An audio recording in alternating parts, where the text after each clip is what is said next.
Rashee Rice was just sentenced to 5 years probation and 30 days in jail for a crash he was involved in about a year ago back in 2024. The crash was in Dallas. He just got the sentencing yesterday in Dallas. And I don't know all the legal proceedings, so I'm not, upset with how they go about it that way.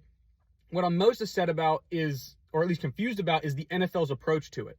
So the NFL saw that they're a young player, young star that just won the Super Bowl that year, came in and was involved in a huge crash, and instead of taking action and, suspending him, cutting pay, fining him, doing something to show that it's not right to speed and drive recklessly, instead they just decided to turn a blind eye, do nothing to punish him, and just let the court proceedings and the courts and all the federal courts figure out how to punish him.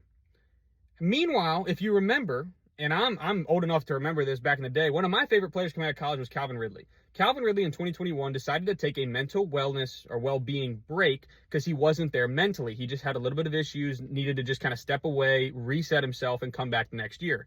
During his time off, he was caught gambling. He gambled $1,500 and lost the bet, by the way, so it wasn't really a good gamble, but he gambled, lost the money, and the NFL found out.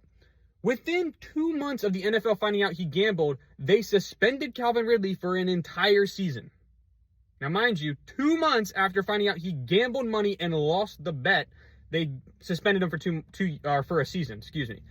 However, like I said, Rashee Rice, young star, kind of in the same position, good wide receiver, but instead he got involved in a multi-car crash in Dallas, exceedingly over the speed limit, and the NFL turns a blind eye and just figures, we'll let the courts punish him. That makes no sense to me. With so many fans watching, especially younger ones that are, 25 younger, even in their teens that are impressionable, and you're setting a standard that it's okay to be recklessly driving. It is better to be recklessly driving than to gamble money, when in fact, the NFL, like many other sports, promotes fan gambling. It promotes sports gambling for the fans.